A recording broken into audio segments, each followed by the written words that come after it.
E você, Sueli?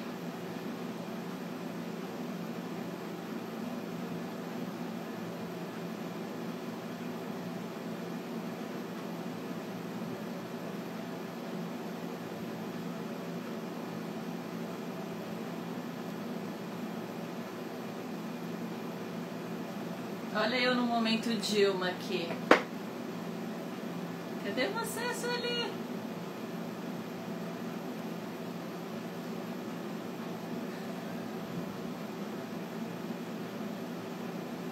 Estamos aqui no aguardo da professora Sueli Amâncio Martinelli para começar a nossa segunda live do PROAC na pandemia.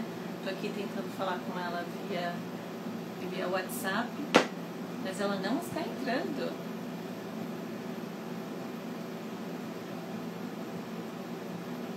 Cadê a professora Sueli?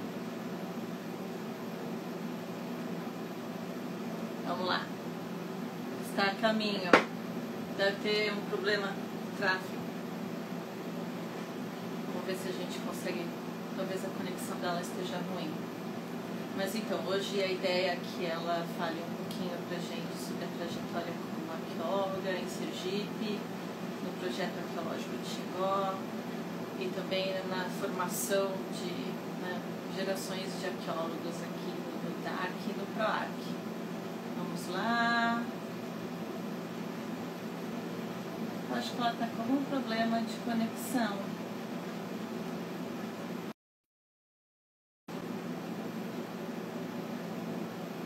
Ela falou que estava entrando, mas eu não estou vendo ela ainda. Ahá! Consegui!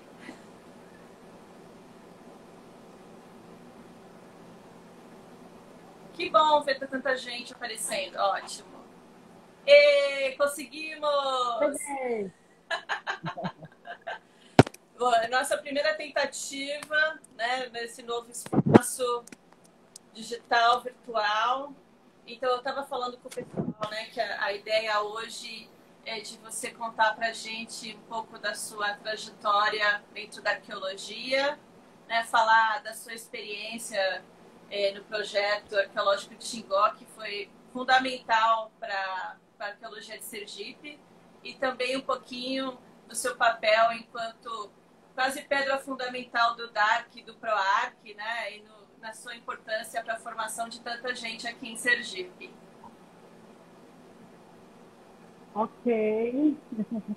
Primeiro de tudo, eu quero agradecer a professora Daniela pelo convite, né, de estar aqui com vocês. Também agradecer ao PROAC, né, o PROAC está fazendo esses eventos, e eu fico feliz de estar aqui e poder contribuir com alguma coisa com vocês, certo? Quando a professora Daniela me convidou, ela pediu para eu falar sobre a experiência como arqueóloga, a participação do projeto Xingó e a trajetória no PROAC. E eu tentei organizar com um papelzinho organizando, senão eu vou falar muito, e eu sei que a gente não tem esse tempo todo do mundo para poder falar, e eu gostaria também de poder interagir com as pessoas que estivessem participando. Eu acho que essa interação é muito importante, e a gente entender também o que as pessoas estão querendo que a gente fale, né? Porque às vezes a gente fala uma coisa e eles querem também saber outras coisas. E se eu tomo todo o tempo, aí fica difícil, né? Então, eu dividi a minha fala em 3 momentos, né? O primeiro momento é a questão de quando começa a surgir a equipe de arqueologia em Sergipe, a equipe acadêmica, e depois, o segundo momento é quando tem o projeto arqueológico Xingó, e o terceiro momento, a criação do PROAC, né? Vou tentar direito, aqui, pronto. Aí o que acontece? Então, vamos conversar sobre a minha trajetória, ao mesmo tempo que vamos dar uma ênfase na arqueologia em Sergipe, uma vez que as duas se convergem. Não é que querer dizer que eu sou arqueologia em Sergipe, mas a equipe, né, da década de 80 é que começa a arqueologia acadêmica em Sergipe, né? E tudo que eu vou colocar para vocês, eu acho que teve uma importância, porque depois desses trabalhos todos, foi que a gente conseguiu fazer o curso de arqueologia da graduação. Aí depois que vieram os outros professores, teve uma força maior, aí já teve a pós-graduação. Então, eu quero colocar para vocês que tudo na vida tem um embrião, né? E o embrião, para tudo que aconteceu e acontece de arqueologia em Sergipe, está ligada a esse grupo que eu vou começar a contar a historinha para vocês, né? Então, antes da década de 80, como em todo o Brasil, existiam profissionais de outras áreas que não era arqueologia, que se interessavam muito por arqueologia. E alguns pesquisadores são arqueólogos amadores, etc., né? Então, não diferente, aqui em Sergipe, nós tivemos algumas pessoas muito interessadas em arqueologia, e uma das pessoas de fundamental importância aqui foi o José Augusto Garcês. Era um advogado, né? E ele era muito interessado em arqueologia e paleontologia. E ele começa a fazer excursões para o interior de Sergipe e começa a fazer uma coleção. Então, existe a coleção Augusto Garcês de artefatos arqueológicos e artefatos paleontológicos. O material todo de José Augusto Garcês, ele estava no memorial da UNIT. Só que o memorial fechou e esse material eu não sei agora dizer onde está. Eu posso até depois procurar saber. Mas eu tive aluno, na época que eu dei aula no curso de História da UNIT, eu tive aluno que fez monografia com esse material, né? Então, esse material já está todo registrado, identificado e catalogado por alunos meus do curso de História, que fez esse trabalho lá com a coleção José Augusto Garcês, né? Ó, segundo também a Bejanice, ainda está na UNIT, essa coleção. Desculpa te interromper. Está lá na... Não, tranquilo, está na universidade mesmo, não é? Isso, Universidade Tiradentes. É que estão perguntando o que é a UNIT. Perfeito. Ok, Universidade Tiradentes. Aí o que é que acontece? Também, se a gente for olhar, tem material no Instituto Histórico, tem uma urna funerária que foi fruto, antes dessa década de 80, de alguns pesquisadores, como José Augusto Garcês, que fez o salvamento e colocou essa urna lá também. Tem aí depois, antes de entrar na década de 80, então a gente vai ter já algum material arqueológico desses profissionais que se interessavam por arqueologia. Inclusive, no Departamento de Ciências Sociais, existiam professores que eram antropólogos e batalhavam também por esse material. Uma certa vez, eu vi uma carta de uma professora da antropologia escrevendo para Calderon, né? Calderon é um arqueólogo da Bahia, né? Ele era espanhol, era um arqueólogo que trabalhou na Universidade Federal da Bahia e ele fazia parte do projeto Pronapa. E ele trabalhou muito na Bahia e, inclusive, trabalhou em Sergipe, né? Ele trabalhou em Sergipe, especificamente na região de Cristinápolis e também em Aracaju.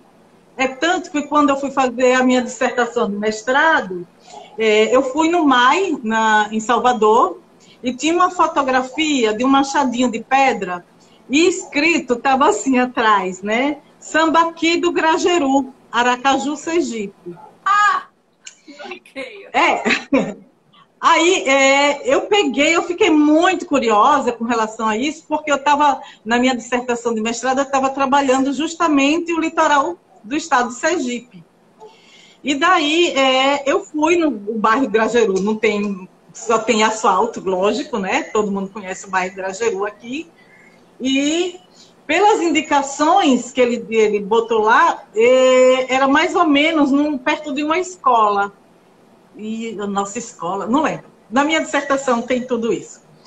E eu fui conversar com o pessoal e a senhora da escola disse que quando ela era pequena, existia um local que encontrou realmente vestígios arqueológicos, que era um morro de areia. E que ela e os irmãos escorregavam nesse morro de areia. Aí eu disse, bom, Sambaqui eu acho um pouco difícil ser, porque se você vai escorregar no Sambaqui, vai se cortar todo, por menos que tenha conchas, né? Mas vai ter concha, vai... Então, pode ter sido sítio sobre dunas, sítios dunares, alguma coisa. Faz né? sentido, porque senão ia fazer uma esfoliação muito rápida na pele desse povo. Pois é. Então, eu acho que ele colocou Sambaqui pelo fato de ser um monte. Ele não... deve ter sido uma coisa muito rápida, né? Foi, eu acho que década de 60, não lembro. Então, eu acho que ele colocou Sambaqui do Grajeru, né? Mas, pelo que ela disse, escorregar ficava um pouco difícil, né? Mas não encontrou mais nada, porque não tem como pesquisar naquela área. Bom... Entrando para a década de 80, né? Nós éramos estudantes do curso de História da Universidade Federal de Sergipe e nós tínhamos um professor de antropologia chamado Fernando Lins de Carvalho. Esse professor, quando eu entrei na universidade, ele tinha ido para o Rio Grande do Norte, mais especificamente para o Museu Câmara Cascudo, onde estava naquele momento o arqueólogo Vicente Tassoni, certo? Era um arqueólogo, Vicente Tassoni, que estava estabelecido no Museu Câmara Cascudo e estava oferecendo um curso de 6 meses de arqueologia, de trabalhos com cerâmica. E Fernando Lins foi fazer esse curso de especialização, né, lá no Rio Grande do Norte. E quando ele volta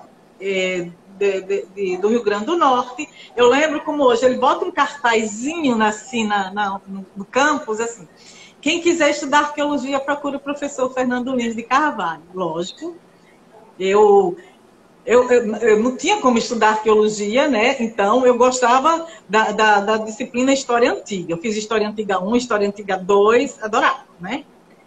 E daí, quando eu vi isso, eu digo, bom, lá vai eu. E foi uma equipe, uma turma assim de umas 10 pessoas, estudar com o Fernando Lins, né? E aí ele começou a passar todas as informações do que era arqueologia, como estudar arqueologia, como analisar cerâmica, que foi o que ele aprendeu, e nós ficamos, assim, 1 ano trabalhando com ele, né? Depois, nós começamos a já querer ir mais além, a gente já estudou cerâmica, a gente quer ir mais além e tal. Foi quando eu, em 83, me formei, em 83, aí ele pegou e disse, então vamos começar, engraçado, né? Eu desempregada, formada desempregada, mas eu não queria saber, queria ir para o campo, né?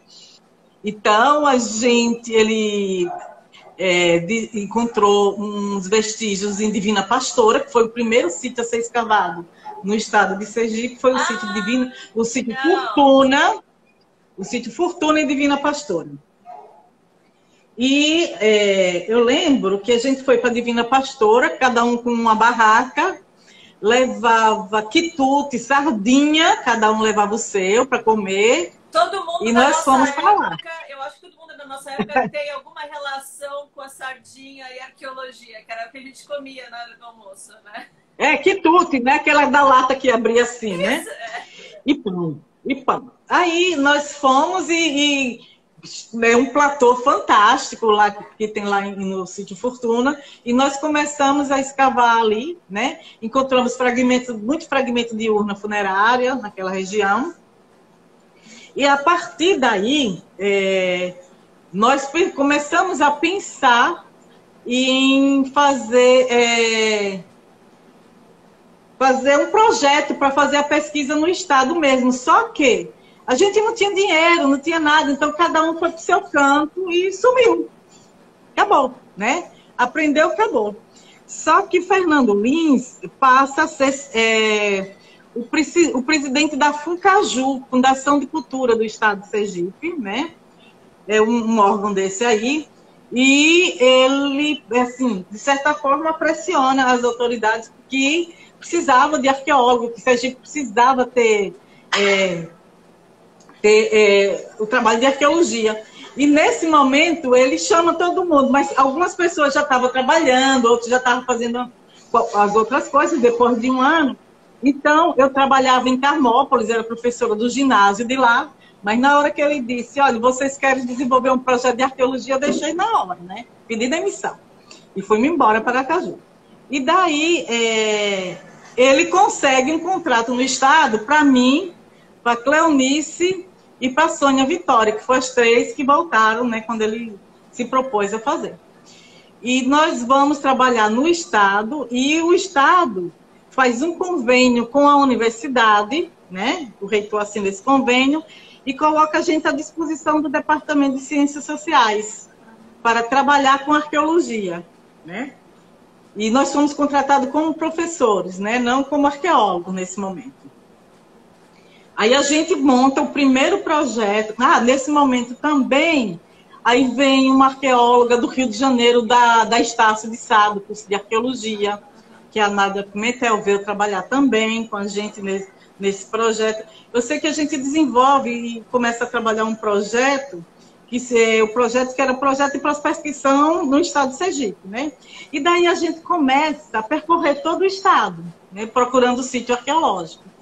E como é que a gente fazia? Nós pegamos, eu lembro, a gente foi na Petrobras, pegamos umas fotos aéreas da região que a gente ia e começamos a marcar as áreas, chegava nesses locais. Agora, a gente não tinha nem bússola, viu, gente? Aí pegava, chegava nesses locais, começava a conversar com a população, né? E a população ia dizendo onde era que tinha sítio. Eu sei que a gente terminou fazendo um mapeamento de sítios. Nós identificamos, né, na época, como nós chamávamos, sítio da cultura Tupi-Guarani e Aratu. Inclusive, sítios que tinham vestígio Tupi e Aratu no mesmo local. Um mais recente e outro mais antigo, tudo no mesmo local. Isso em Pacatuba. E, nesse meio tempo, o pessoal já começou a conhecer a gente e a gente recebia informações, vinha para a universidade. E uma das informações era que tinha uma urna em Cristinápolis. Lá vai a gente salvar essa urna em Cristinápolis, né? Que está, inclusive, pertence ao Museu do Homem Sergipano, essa urna de Cristinápolis, a de Divina Pastora também. E assim nós fomos elaborando esse projeto e... Quando a gente estava terminando o mapeamento, em 87, mais ou menos, o professor Fernando Lins disse assim, olha, eu já ensinei o que eu tinha para ensinar para vocês, agora vocês se virem. Cada um vai procurar um arqueólogo no Brasil para... Cada um por si, vai procurar um arqueólogo para poder estudar, né, com ele. Eu lembro que na minha mudança, eu arrumando minhas coisas, encontrei uma carta do André Pru para mim, porque eu não tinha e-mail, né? Então eu mandei uma carta para o Museu de História Natural, pedindo para estagiar com ele. E ele mandou a carta, respondeu a carta e tal. E eu começo a fazer o processo da minha formação com o André Pru. O primeiro momento, eu vou fazer um trabalho com ele lá no Vale do Peruaçu. Não sei se vocês já ouviram falar do Vale do Peruaçu, onde tem muitas cavernas, muita arte rupestre, né? E nós ficamos 28 dias no campo, depois 20 dias no laboratório, no Museu de História Natural, trabalhando com arte rupestre. Nesse meio tempo, convidamos o professor André Pru para vir visitar Sergipe. E nós tínhamos informações de Canidé. Aí nós fomos para Canidé com o professor Fernando Lins, com o professor André Pru, e foi quando a gente identificou os sítios de arte, os primeiros sítios de arte rupestre de Canidé. É tanto que o Vale dos Mestres, na verdade, deveria ser Vale do Poço Verde, porque é o Riacho Poço Verde que corre ali. Mas as lindas aqui, né? Eu, Cleonice e Sônia, cada um tinha o seu mentor na arqueologia. É por causa de vocês? É por causa de vocês que virou mestre? Vocês claro! Vale dos Mestres, é. Então, aí, no Riacho Poço Verde, são 3 sítios que nós identificamos.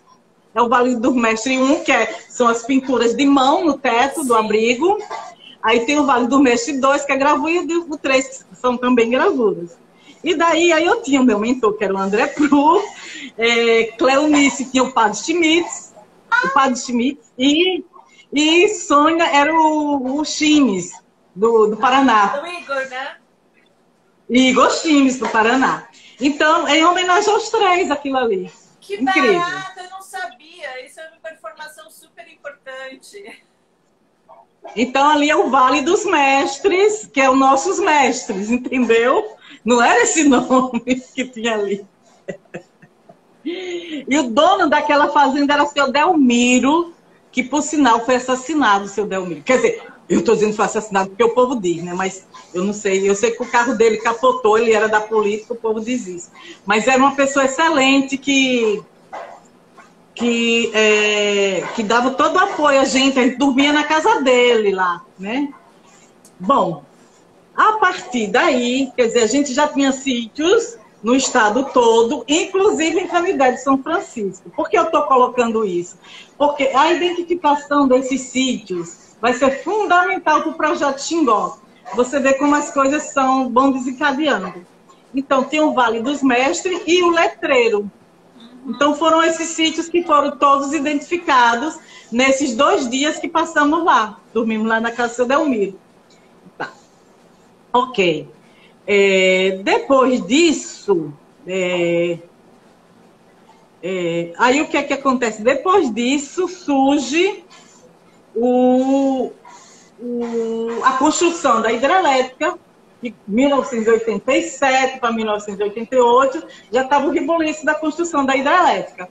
Aí daí, arqueologia de salvamento nem era uma coisa muito difundida naquela época.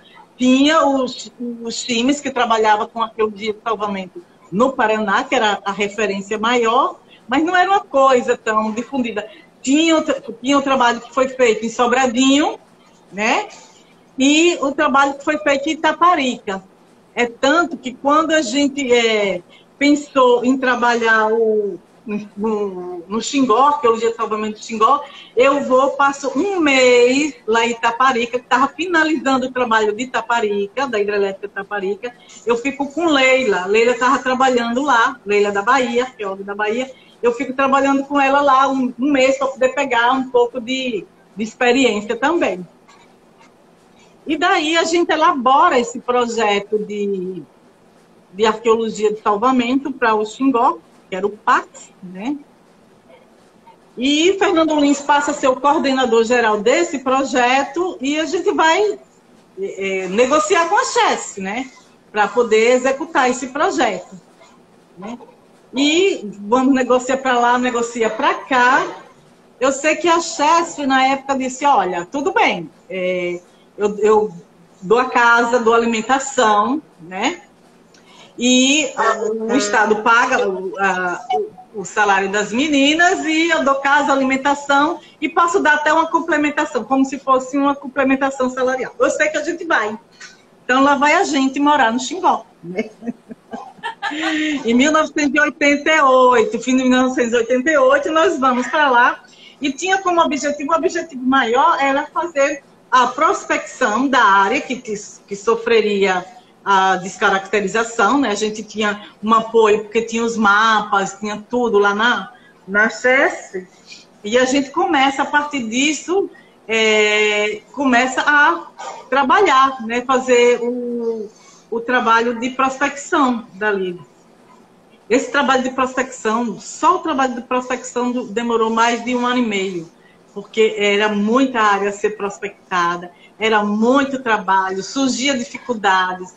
Você imagine que a gente pegava aquelas lanchas e para subir e descer aquele rio nas corredeiras, né? Fazer sondagem. O que foi muito bom depois, que a gente começou sozinha, né? O que foi depois foi muito bom é que a gente começou, a Chefs começou a liberar uma verba para contratação de profissionais da área, e a gente começou a trabalhar com o pessoal da própria região. Começamos a treinar aquele pessoal da região.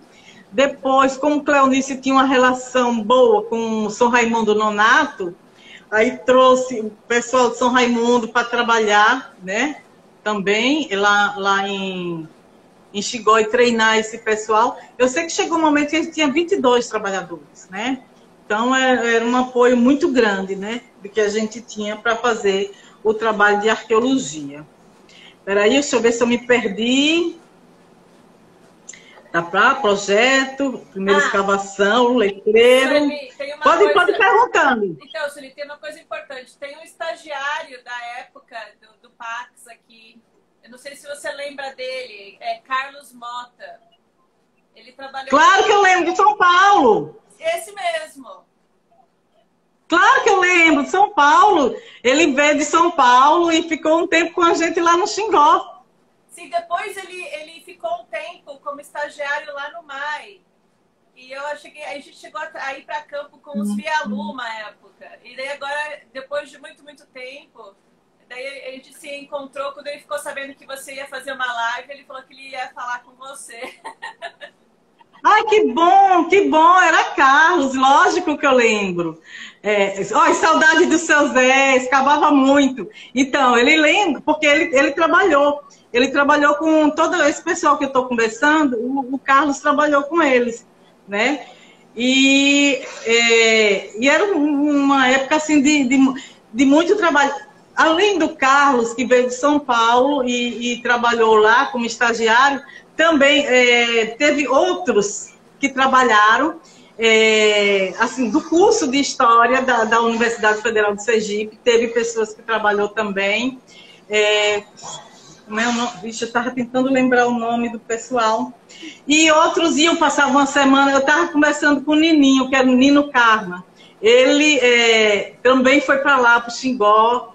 Eu estou com a cabeça assim. Como é o nome? Não lembro agora, mas eu vou lembrar depois. Que também trabalhou lá com a gente. Foram várias pessoas que trabalharam no Projeto Xingó. Muita gente boa. De Minas Gerais veio o TT, veio o Márcio Alonso, o Emílio Fogaça trabalhou no Projeto Xingó. Quer dizer, teve muita gente. Aquele documentário, Daniela, que eu mandei, que você viu, do Xingó, sim. Aparece Cristiana, que trabalhou no Xingó, e aparece o Emílio. Então, porque assim, foi um projeto muito grande, mesmo para hoje em dia, seria considerado um projeto enorme. Imagina naquela época, né, final dos anos 80, dos anos 90, era um projeto de uma magnitude que eu acho que atraiu muita gente realmente para trabalhar com vocês, né?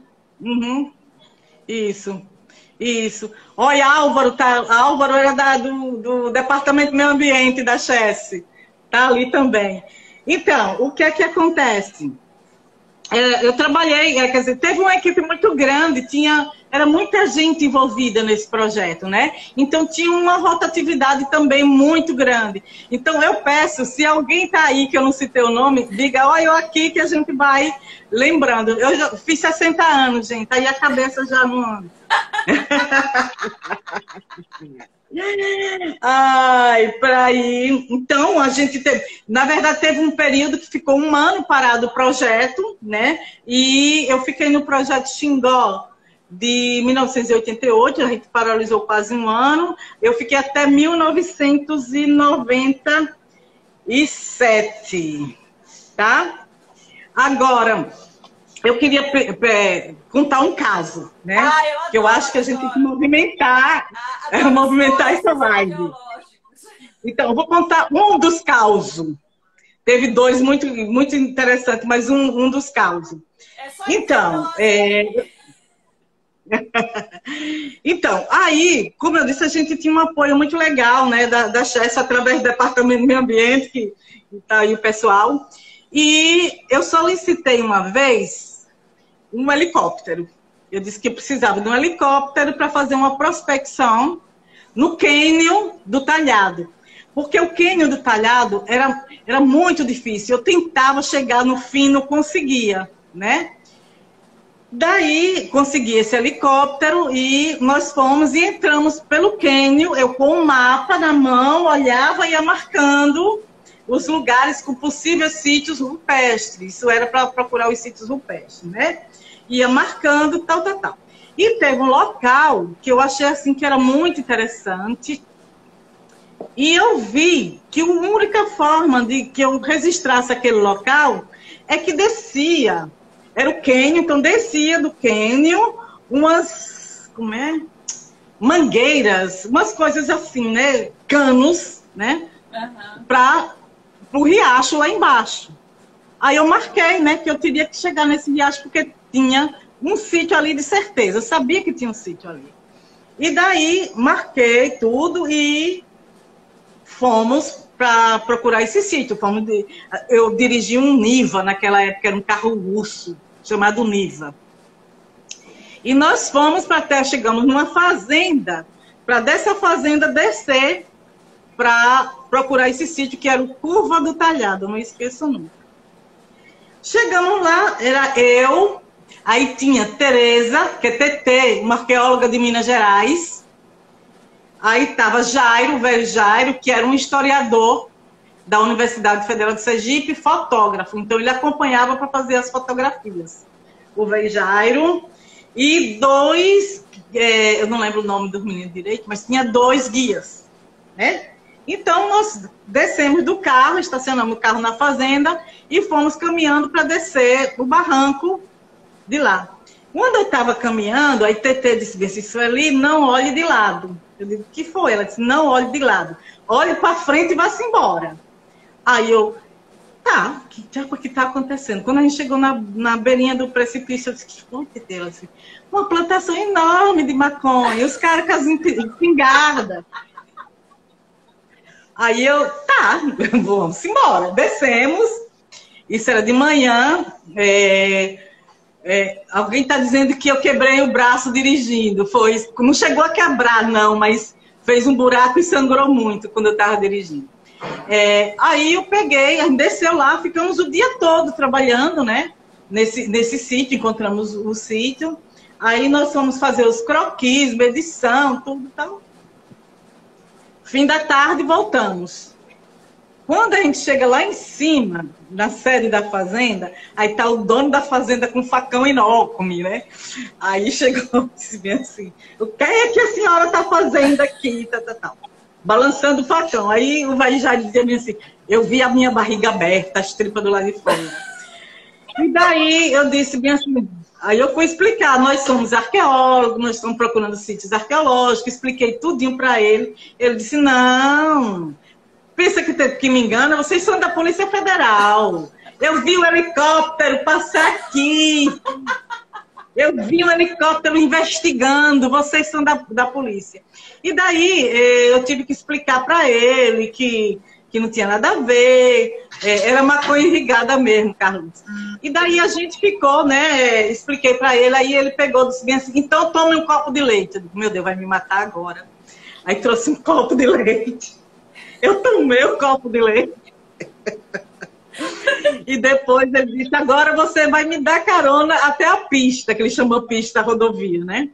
Eu digo, vamos. Eu sei que ele sentou do meu lado e a gente foi embora, né? Ai, e ele batia assim na minha perna. Aí batia assim na minha perna, assim, você é marreta, viu? Você é marreta. Eu não sei lá o que é marreta. Eu tava meio com medo. Então, isso foi um dos causos que aconteceu com a gente lá no Talhado, né? Ainda com relação ao projeto Xingó, como eu disse, falei para vocês, eu fiquei até 1997, que de 1997 eu saí, fui fazer o mestrado e emendei com o doutorado e não voltei mais para o projeto Xingó, não é? Não voltei mais, e foi quando, em 2000, fundou o Max, essa coisa toda. Então, não sou desse período.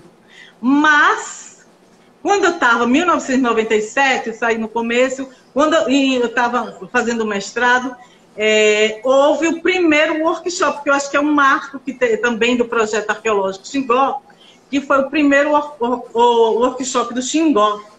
E com esse primeiro workshop de Xingó, teve a primeira produção que eu acho fantástica e que está renegada. Eu acho que está renegada, entendeu? Que foi a produção daqueles cadernos. Que tem o caderno de Gabriela Martins, tem o caderno de Aziz Abissab, de Sueli Luna. Cada um foi escrevendo um caderno. Eu nunca vi esses cadernos. Gente, é fantástico! É fantástico. Então, e tem o meu caderno, que é a primeira publicação que se tem de arte rupestre em Sergipe, né? Que é o caderno de arte rupestre, que foi publicado nessa época, em 1997. Que até eu estou fazendo a nova edição dele. Ah, que viu? ótimo! Eu estou fazendo a nova edição desse caderno. Porque eu até conversei com uns profissionais e eles disseram o seguinte: olha, Sueli, ai, meu Deus, são 15 anos que, como foi do projeto Xingó e foi produzido pela universidade, ela tem direito durante, acho que 15 anos, 10 ou 15 anos. Depois é você, então você pode fazer o que você quiser com ele. Aí eu disse, então eu vou reeditar esse caderno, então estou trabalhando nele para reeditar, certo? E também, nessa época, teve a presença também de Cleonice. Cleonice vai também fazer o trabalho dela, e Cleonice desenvolve a tese de doutorado dela com material do Xingó. Eu vou falar alguns nomes aqui, mas eu acho que tem muito mais, e eu acho que na pós deve ter muito mais ainda, né? Mas que eu tomei conhecimento foi o trabalho de Cleonice Vergne, que é o primeiro trabalho que sai em tese de doutorado, depois a Olívia, Alexandre também, né? O Marcelo Fagundes também vai fazer a tese de doutorado dele lá, mas eu já não estava mais lá no Xingó. E depois tem os trabalhos já do PROARC, Jaciara e outros alunos que vão desenvolver o trabalho lá no Xingó. Então, se alguém quiser mais fazer alguma pergunta sobre o projeto Xingó, a gente vai respondendo, né? Olha, já teve um pedido para você ser orientadora de doutorado, só que eu não peguei o nome da pessoa. Pois é, eu estou aposentada.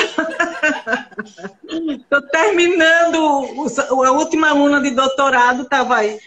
A proposta é defender agora e pronto.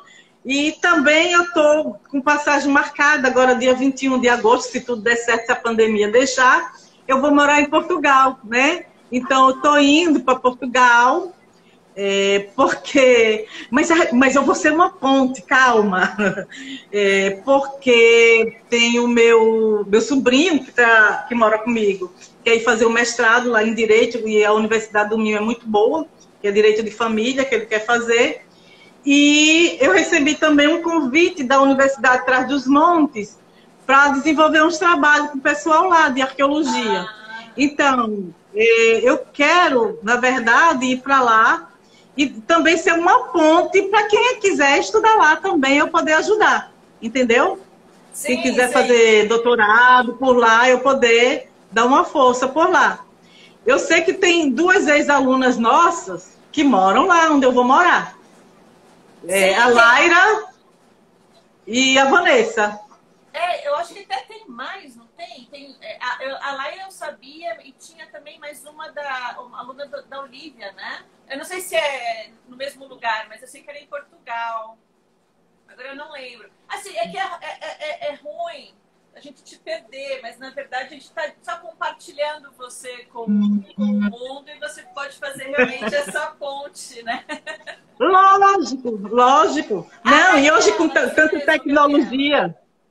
Gabriela, aluna da Olívia, isso. Ah, mas eu acho, não sei se é em Braga, não lembro. Eu acho que é em lugar. Porque eu sei que quando eu fui em Braga, eu encontrei a Vanessa. Depois eu soube que a Laira está lá e ela está até me ajudando, assim, as duas, né? Olha aí apartamento para mim, veja isso, elas estão me dando uma força. E, quer dizer, eu quero também ser uma ponte para esse pessoal ir para lá, se quiser fazer, né? Porque eu pretendo, né, desenvolver alguns trabalhos com a professora Mila, lá da UTAD, ela, Sueli, venha que a gente desenvolve alguma coisa e tal. E eu pretendo, gosto muito dela e gosto muito do trabalho dela, e pretendo me aproximar dela para fazer alguma coisa, tá? Sim, uma coisa que veio da turma que está assistindo, a Bejanice falou que os sítios do Vale dos Mestres estão meio que em risco. E daí isso me deixa preocupada, porque realmente aquela região tem muito tráfego de gente que está indo para turismo, que é ótimo, a gente quer realmente desenvolver o turismo nessa região, mas eu acho que é um sintoma do fato das pessoas ainda não conhecerem muito bem o patrimônio arqueológico da região, né? E como é que a gente pode fazer para preservar, como é que pode fazer para evitar, né, um impacto negativo das atividades humanas ali, né? O ano passado eu terminei um projeto que eu estava desenvolvendo com o CNPq e mandei o relatório e mandei para o IFAM também, sobre o estado de conservação desses sítios. Fui lá, verifiquei, fiz fotografia e fiz uma análise disso.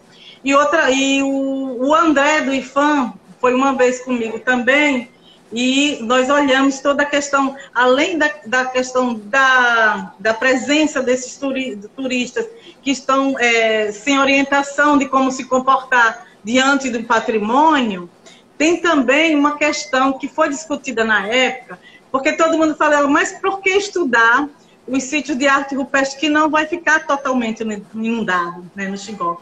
Que ficou totalmente inundado, sim. Aí a gente colocava, tem a questão da umidade, porque os sítios são em arenito, o arenito é friável, entendeu? E quando nós fomos, eu e o André, nós fomos lá, a gente percebeu que o arenito está se desmanchando por conta da umidade que está por trás depois que elevou o nível da água. Sim, a gente trabalhou lá em 2017, né? Eu e o Fernando, nós fizemos o curso de métodos e técnicas, né, lá, e a gente notou isso, que inclusive que não é bem um sítio, mas é um abrigo que é um pouquinho mais baixo, e ele tá úmido, a gente encosta a mão, porque realmente a água está subindo ali, né, então realmente... Está absorvendo, né, porque o arenito absorve, né, absorve e vai ficando friável. Uma das coisas que aconteceu na época do salvamento Xingó foi o talhado 3, que esse ficou totalmente embaixo da água, porque ele ficava na foz do Riacho Talhado, no Rio São Francisco, nessa foz, tá? E o que é que acontece? Ele já estava sofrendo, e ele estava desplacando, as placas estavam saindo, como é arenito, fica muito friável. E na época, a gente sabia que ia ficar embaixo d'água, eu conversei com os geólogos da Chesco. E eles disseram, olha, Sueli, essa rocha, né, como eles chamam, essa rocha, não vai aguentar ficar embaixo d'água, vai se desmanchar. Foi quando nós resolvemos retirar as placas e ele foi remontado no Museu de Arqueologia do Xingó. O talhado 3 está remontado lá. Inclusive, tem o croquis de montagem que eu fiz, tá lá. Então, não existe... Algumas pessoas disseram, mas não tá lá sim. Existe esse croquis, que se montaram a metade, é porque existiu o croquis. Ninguém iria conseguir montar se não existisse o croquis. Então, tá lá. Então, se quiser, monta o resto também, né? Vamos lá. Bom, continuando ainda na minha trajetória, depois do doutorado, eu vou trabalhar no Museu do Homem Sergipano, né? Eu não sei quantas pessoas aqui conheceram o Museu do Homem Sergipano, que ele tinha uma proposta fantástica. Ele começava contando a história de Sergipe a partir da pré-história, né? Então, ele tinha o período, né, pré-colonial todo, que era dos sítios da primeiro trabalho, do primeiro projeto, tinha do projeto Xingó, e depois Sergipe República e até a Sergipe Cultural. Então, era um museu que eu francamente, era apaixonada por aquele museu, apesar do descaso que sempre foi dado àquele museu.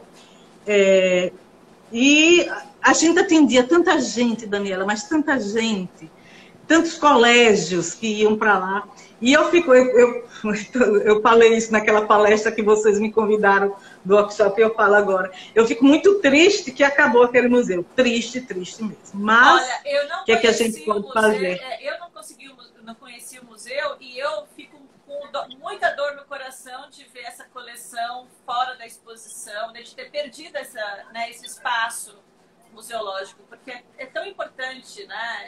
E existe um descaso que é generalizado com relação aos museus. É uma pena, uma pena. Mas eu quero voltar um pouquinho para falar de uma coisa que eu acho que também é importante. Eu contei para vocês que a gente era do Estado, né, colocado à disposição da universidade, mas em 1994, por isso eu faço referência ao professor Fernando Luiz sempre, porque foi ele um batalhador pela arqueologia em Sergipe, sem dúvida nenhuma.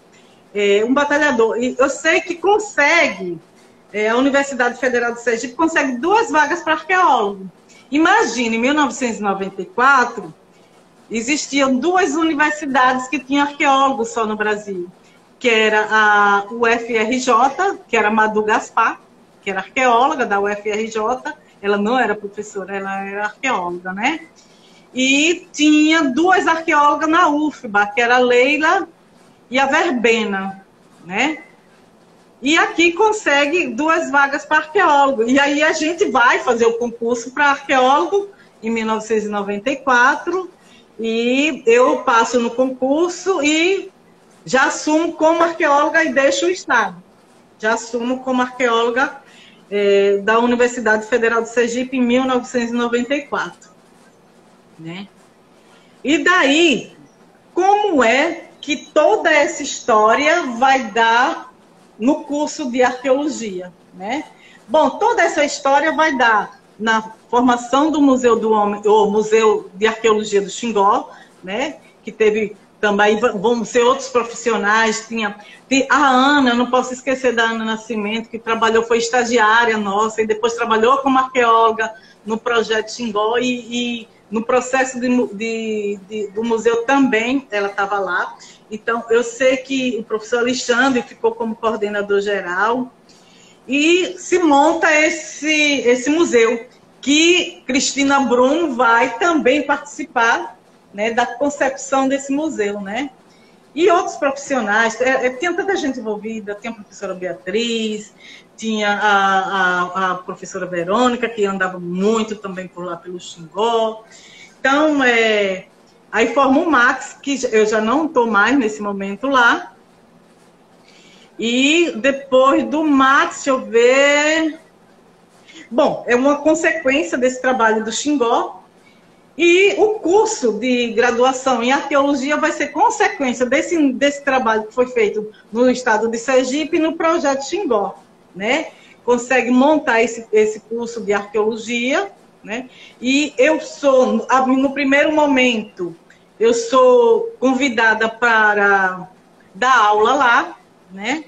Mas depois de um ano que o curso já existia, foi que eu fui convidada primeiro para fazer uma palestra. Eu fui fazer essa palestra e o diretor do campus naquela época viu a minha palestra e disse: mas por que você não está aqui? Eu disse: porque eu não fui convidada.